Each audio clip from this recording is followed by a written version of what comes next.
we need to talk about the Frankenbite. That sounds genuinely terrifying. Like something from a sci-fi horror movie. It does, doesn't it? It sounds like it should be on a cereal box for Halloween or something. But it's actually a term I found buried deep in the legal journals we're covering today. Okay. And honestly, it has completely changed how I watch television. It's a standard industry tool where, let's say, a producer takes a sentence you said on a Tuesday about a sandwich you didn't like. Right. And then a clause you said on Friday about a rival contestant, and they splice them together. So they can make you say something you never, ever thought, let alone actually said out loud. Precisely. It's audio ventriloquism. And that, believe me, is just the very, very tip of the iceberg. Wow. Welcome back to the Deep Dive. Today, we are taking a huge stack of sources. We're talking everything from dense legal scholarship in the NYU Journal of Intellectual Property and Entertainment Law to sociological analysis from the Ologies podcast. We've also got cultural criticism from Dismantle Magazine and some really gritty industry insider guides. And we are going to use all of it to look at the massive, multi-billion-dollar industry of reality television. And look, we aren't just here to ask the simple question, is it fake? Yeah. I think most of us, whether you kind of hate watch The Bachelor or you analyze Survivor strategy, like it's a professional sport. Which some of us do. Right. We all kind of know there's some level of manipulation involved. Of course. We know the rose ceremony takes like 5 hours to film. We know the Kardashians have impeccable lighting. But the real mission for this deep dive is to peel back that glossy, high-definition editing to really look at the machinery underneath. We're moving beyond the editing room floor and into the courtroom. Exactly. Because what we found in these sources suggests that reality TV isn't just unscripted drama. It might actually be a very sophisticated legal and psychological trap. And we're going to get into an industry that generates millions upon millions in revenue, all while paying its stars, the very people who are essential to the product, often less than minimum wage. It's unbelievable. We're going to talk about labor laws, the commodification of the human personality itself, and why some experts argue that this whole genre is just the modern evolution of the Victorian freak show. That's a pretty heavy charge. It is. So buckle up. We're probably going to ruin your favorite show for you. But you'll be smarter for it. That's always the goal. So let's start at the beginning with the actual construction of reality itself. Because one of the first things that really jumped out at me from all this research is that the term reality television is a massive misnomer. Oh, a huge one. In fact, the people who actually make it, they don't even like that term. Really? No, not at all. Mark Burnett, who is probably the biggest titan in this entire space. I mean, he's the guy who created Survivor, The Apprentice, Shark Tank. He's gone on record very explicitly saying he prefers the term unscripted drama. Which feels like a very specific, almost legalistic choice of words. It is. It absolutely is. He's admitted, quote, "I tell good stories.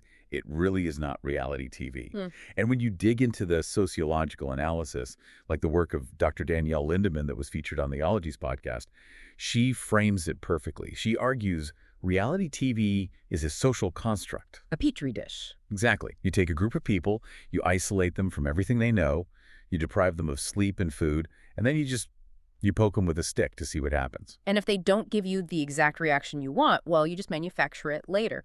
Which brings us back to that Frankenbite concept. I want to make sure everyone really, really understands the mechanics here. Yeah. Because this isn't just, taking a quote out of context. It's so much more invasive than that. Right. It's not just selective editing. The NYU Journal of Intellectual Property and Entertainment Law, we can just call it JPEL for short. It breaks this down technically. It's about splicing together independent audio clauses. Okay, so give us an example. So let's say you're a contestant on a show. In an interview on Monday, a producer asks you about the living conditions and you say, "I really hate this wallpaper." Then 3 days later, in a totally different interview about another person, you say, "That girl, Sarah, she's so annoying." And the audio editor just takes the "I really hate" from Monday. And that girl, Sarah, from Thursday, and digitally stitches them together. So suddenly, on screen, in your voice, you are saying, "I really hate that girl." And the waveform looks completely seamless. You can't tell. There was even an episode of the old legal drama Harry's Law that referenced this practice by name.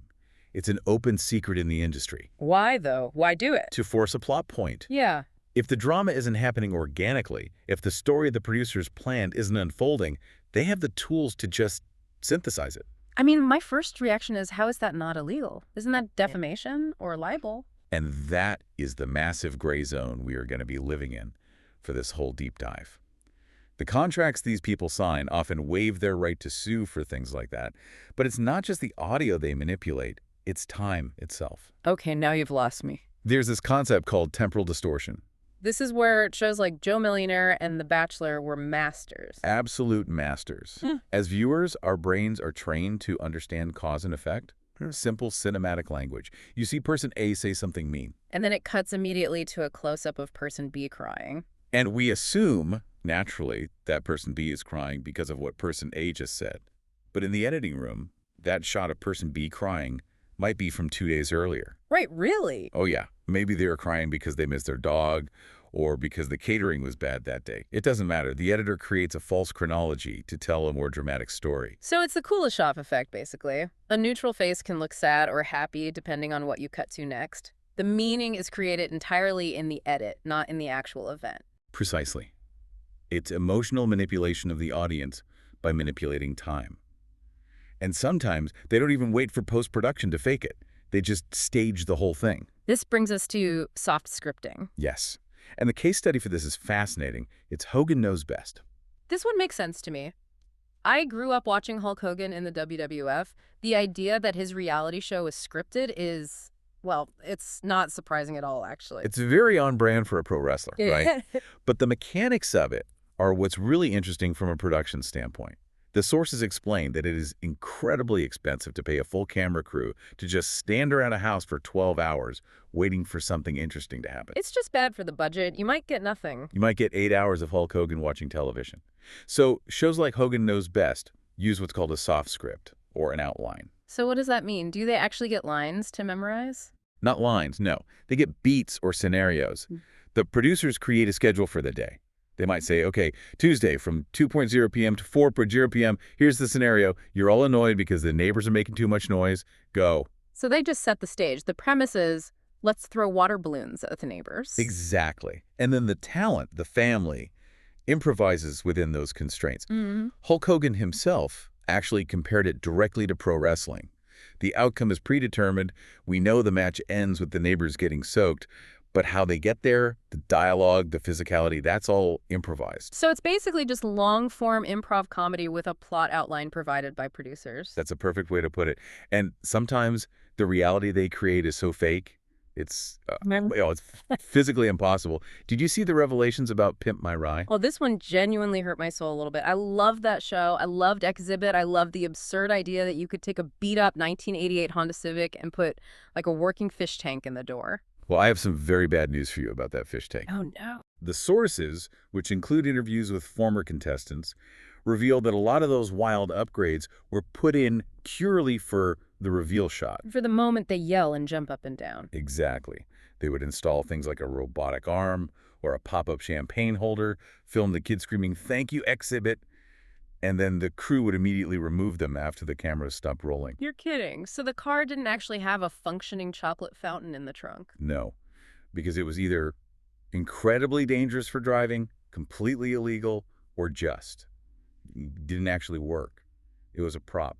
And sometimes the cars themselves didn't even run properly after the upgrades. That's just devastating. What about the timeline? They made it seem like it took a few days. The show implied a weekend turnaround. In reality, the cars were often in the workshop for 6 to 8 months. 6 months. What did the contestants drive in the meantime? The production company had to rent them cars.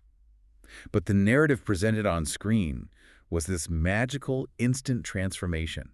It's all smoke and mirrors. Even a show like Pawn Stars, which feels almost like a documentary about a quirky family business.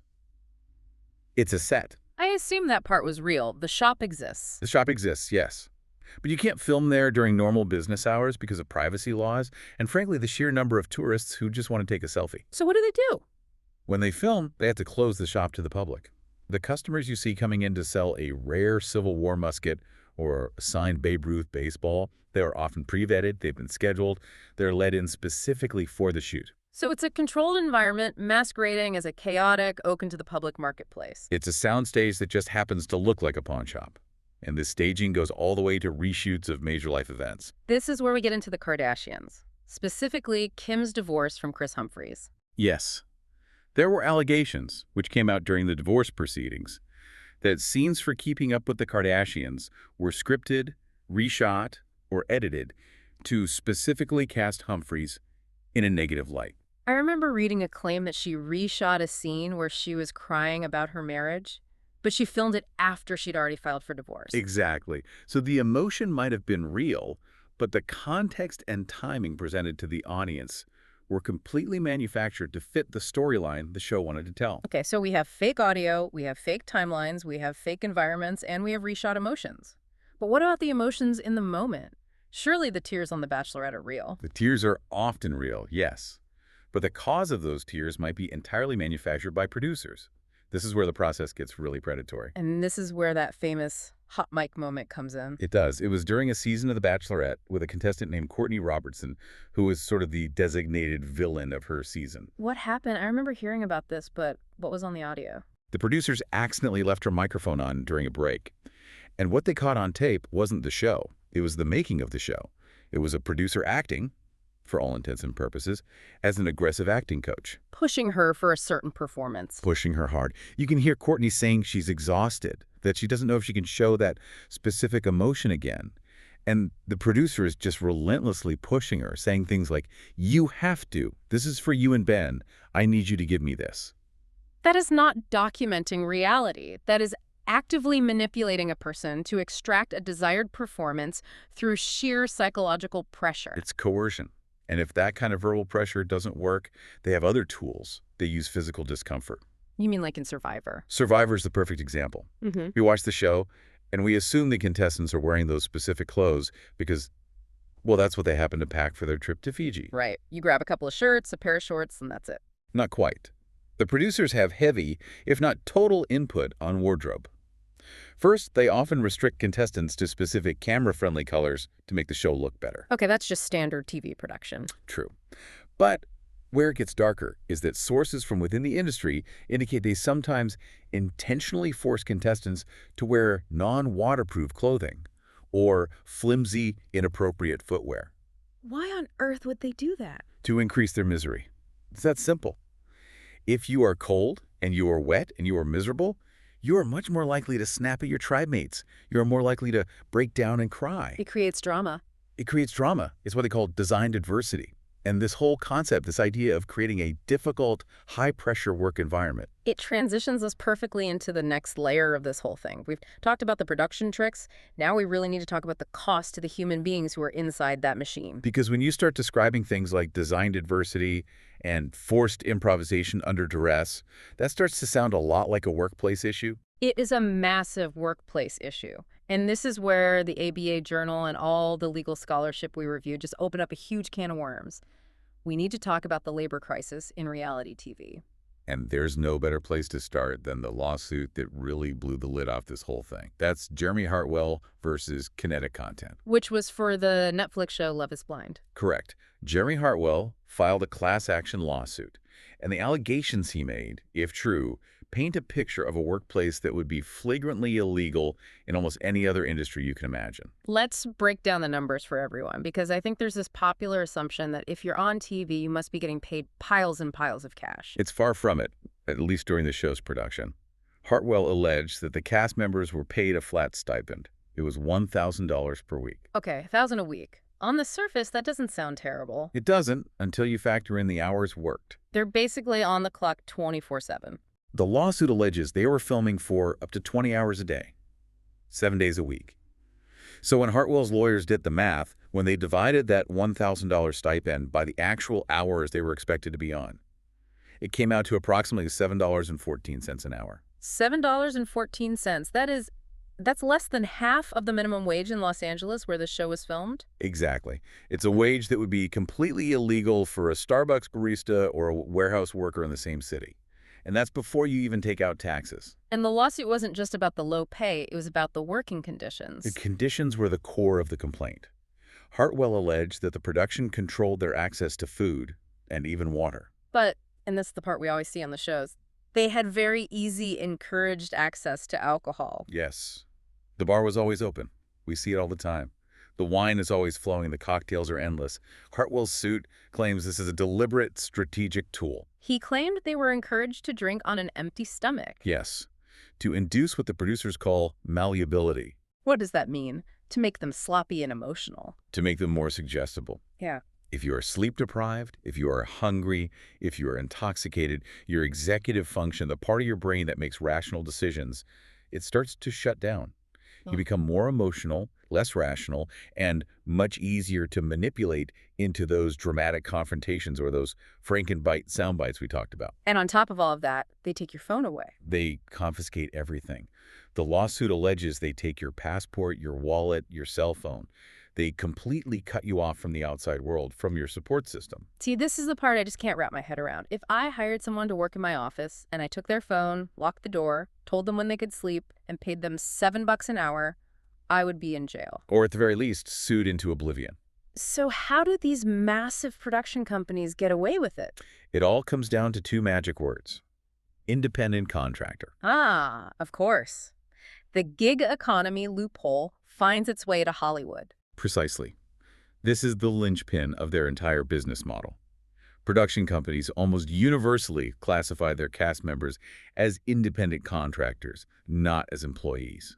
So legally, they're arguing that these contestants are basically small business owners who are providing a service to the show. That is the exact legal argument they make. And because these people are classified as contractors, the production company's stance is that they are not entitled to minimum wage protection. They aren't entitled to overtime pay. And they aren't entitled to the legally mandated meal breaks and workplace safety regulations that a normal employee gets. But that classification has to be bogus, right? I mean, Right. looking at the details from the Hartwell case, that does not smell like independence to me. It smells like the opposite of independence. It doesn't smell like it to a lot of labor lawyers either. And the Jai Pell article we looked at does a fantastic deep dive into the legal standard for this. In California, which is where a lot of these shows are made, they use something called the ABC test. The ABC test. Okay, what is that? It's from a state law, Assembly Bill 5, and it's a very strict three-part test to determine if a worker is truly a contractor or if they're actually an employee who's being misclassified. And you have to pass all three parts. You have to satisfy all three conditions to be legally considered a contractor, and it's very hard to do. So let's run a reality star through the test. Condition A is control. Is the worker free from the control and direction of the hiring entity? Well, we just established that producers control when they eat, sleep, speak, and who they interact with, so that's an immediate fail. A big, spectacular fail. Okay, so now condition B.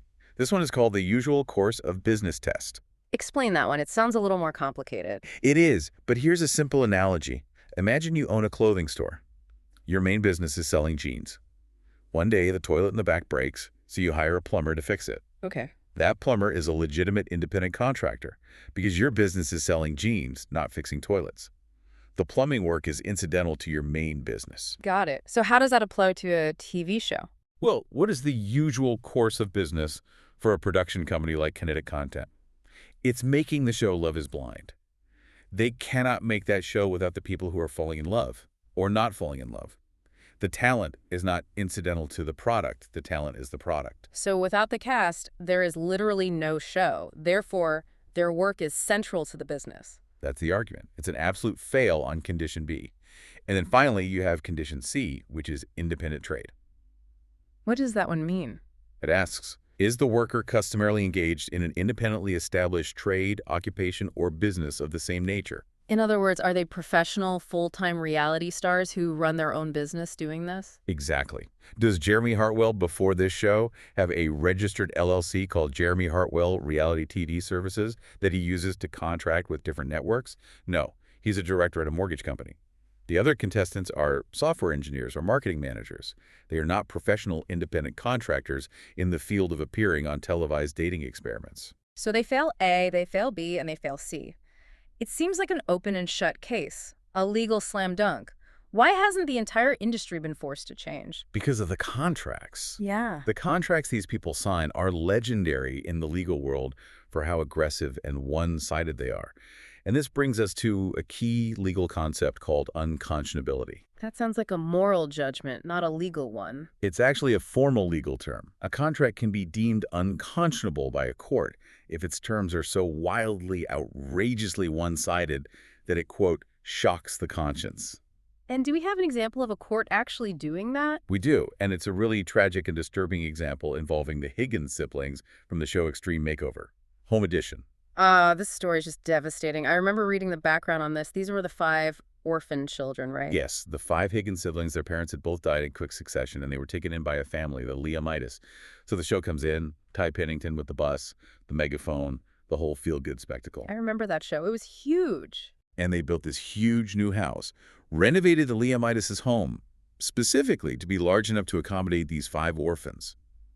The entire narrative sold to America was, we are giving these children a permanent, loving home.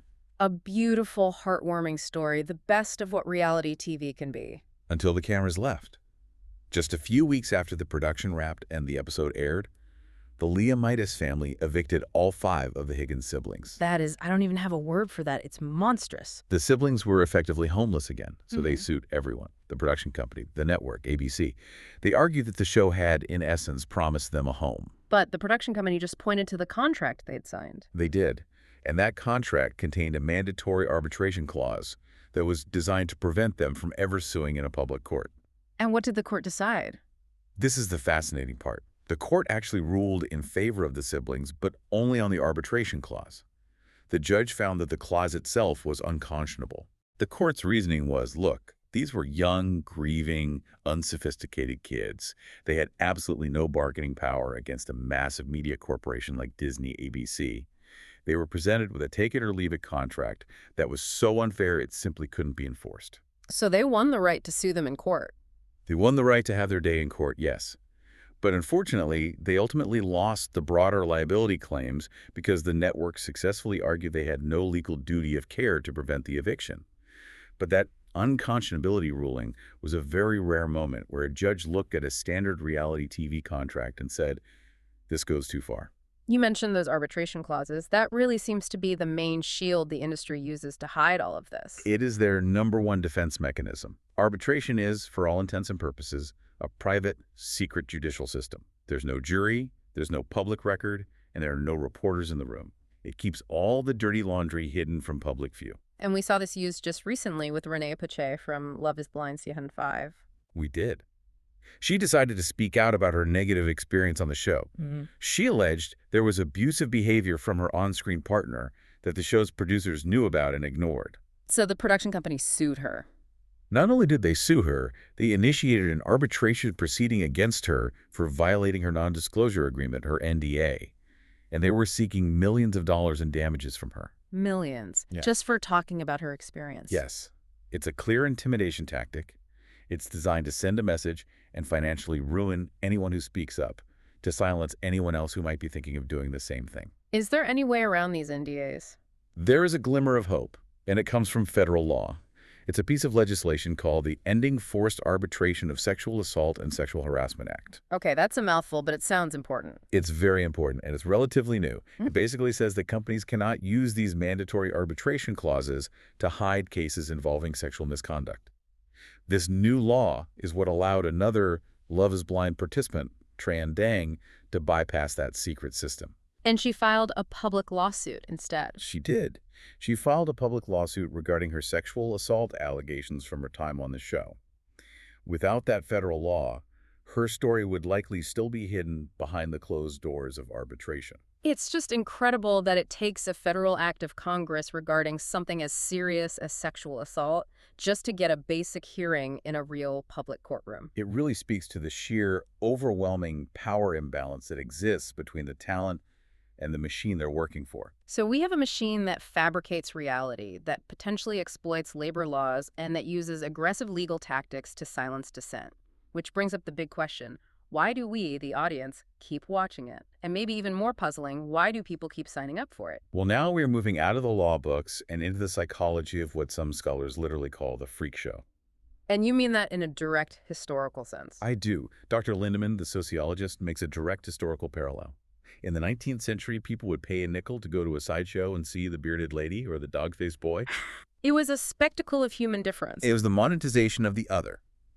And the argument is that today, we just pay a monthly cable or streaming subscription to see the woman who flips tables over dinner or the bachelor who gaslights 25 women simultaneously. It's the same formula. It's a human spectacle packaged for profit. Exactly. The narrative formula is designed to produce this spectacle. We aren't always watching to empathize. Often we're watching to gawk. And some subgenres are built explicitly on the foundation of humiliation. You're talking about what the sources call shame TV? Yes. And I think we found the absolute nadir of the entire genre. The show is called I Wanna Marry Harry. Oh, I remember this. This was just unbelievably cruel. It was profoundly cruel. The premise was they took a group of American women, they flew them to a fancy castle in the English countryside, and then they systematically gaslighted them into believing that a normal ginger-haired lookalike was actually Prince Harry. So the entire premise of the show is literally look at how gullible and stupid these women are. That's it. That's the whole joke. It relies on the audience feeling a sense of superiority. And that's a huge part of the psychology of watching. It's voyeurism and superiority. You watch the train wreck to feel better about your own life. Of course, you might hate your 9-to-5 job, but you can go home and think, well, at least I'm not eating live bugs on Fear Factor or screaming at my mother-in-law on a Real Housewives reunion. It's what one of our sources called low-stakes soothing. Right. When the real world feels chaotic and stressful, wars, pandemics, economic anxiety, it can be genuinely soothing to watch a group of extremely wealthy women have a screaming match over a barbecue invitation. Because it's conflict, but it doesn't actually matter. It's safe. It's completely safe, but then you have the flip side of that, which is the parasocial element. We feel like we know these people. We feel like we own them. Why, though? Why is it so much more intense than with, say, actors in a scripted drama? Because they are presented to us as real. If a character on a show like Succession does something terrible, we can say, wow, what great writing, what a complex character. But if a reality star cheats on their partner on camera... We attack the human being, we flood their Instagram DMs with death threats. We feel entitled to punish them because the show has created this illusion that we have an authentic relationship with them, that we know who they really are. So that's the audience. We're complicated, but what about the contestant? I've always operated under the assumption that you have to be a clinical narcissist to even want to go on one of these shows. That's the common wisdom.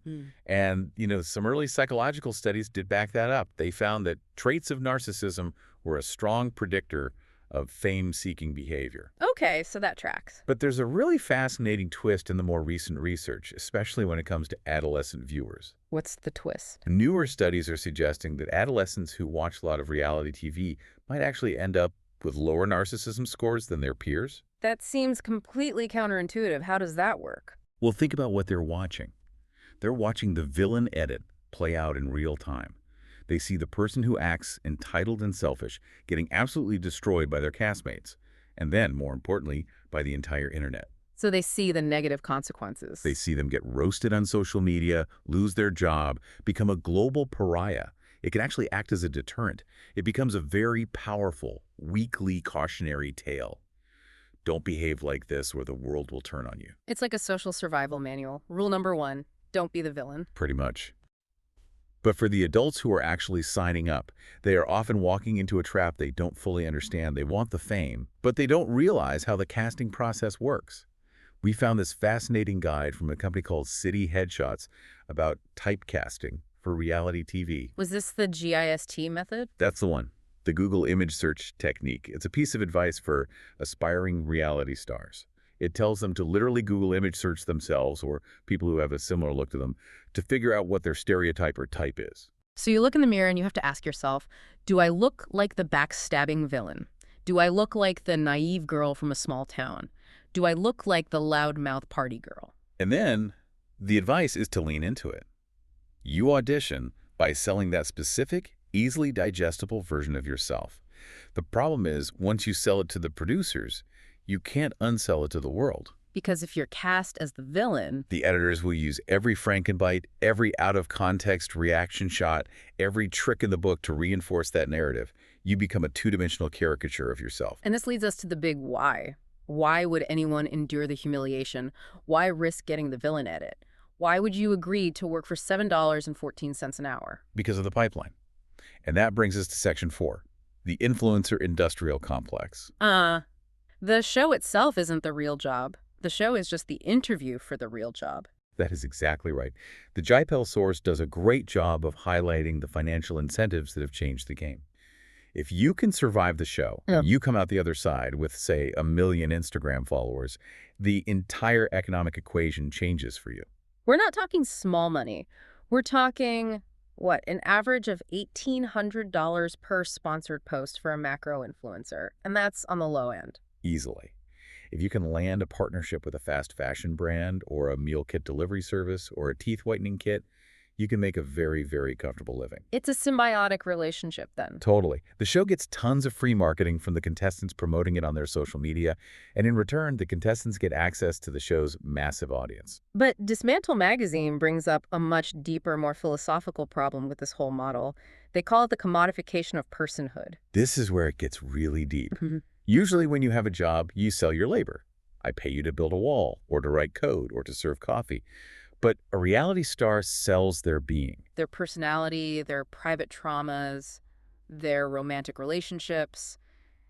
That is the product being sold. You are literally mining your own soul for content. Mhm. You're encouraged to create what the sources call a second self. There's the private you, the person who exists off camera, and then there's the public, monetized you Yeah. that exists on TV and on Instagram. And trying to reconcile those two has to be psychologically shattering. It can be. The sources point to Matt James, who was the first Black Bachelor, as a prime example of what happens when you lose agency over your own story. That season was a really hard watch. Matt James signed up presumably to find love and maybe build a positive platform for himself, but the producers decided his story needed more drama. So they brought in his estranged father. A man he hadn't seen or had a real relationship with in years. And they televised their deeply painful private reunion for the world to see.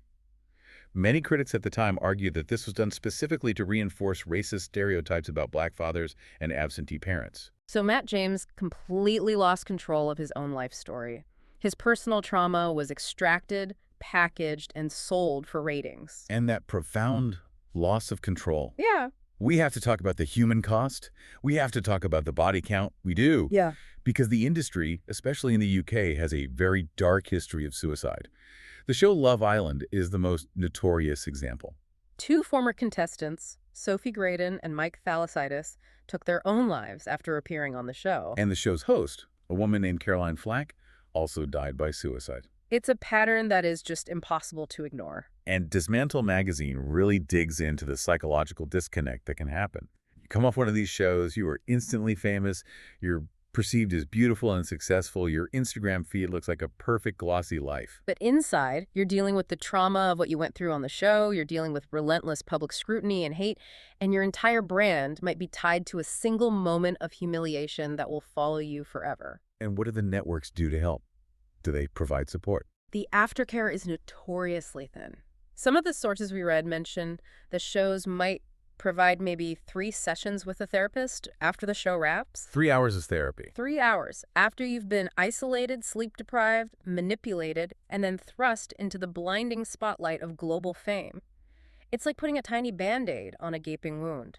It feels like we're reaching a boiling point. We've talked about the legal fights, the psychological toll, but this stuff doesn't just stay on the television screen. It bleeds out into the real world. It does. It actively shapes our society. Which brings us to the final section, the societal impact and the movement that's being called the reality reckoning. But first, let's talk about that impact. You mentioned a study earlier that watching The Biggest Loser actually makes people meaner. It's a very specific and troubling study. Researchers found that a group of people who watched just one episode of The Biggest Loser, a show that frames weight loss almost exclusively as a matter of willpower and shame, had significantly higher levels of anti-fat bias afterward than a control group that watched nature documentaries. So it actively reduced their empathy for a group of people. Yes. And then, of course, there's the political impact. You cannot have a serious conversation about the cultural impact of reality TV without talking about the White House. The Apprentice? Theology's podcast discusses this theory. There's a very strong and compelling argument to be made that the show The Apprentice essentially soft-launched the Trump presidency. How so? What's the mechanism there? It wasn't about policy or political experience. It was about years and years of character building.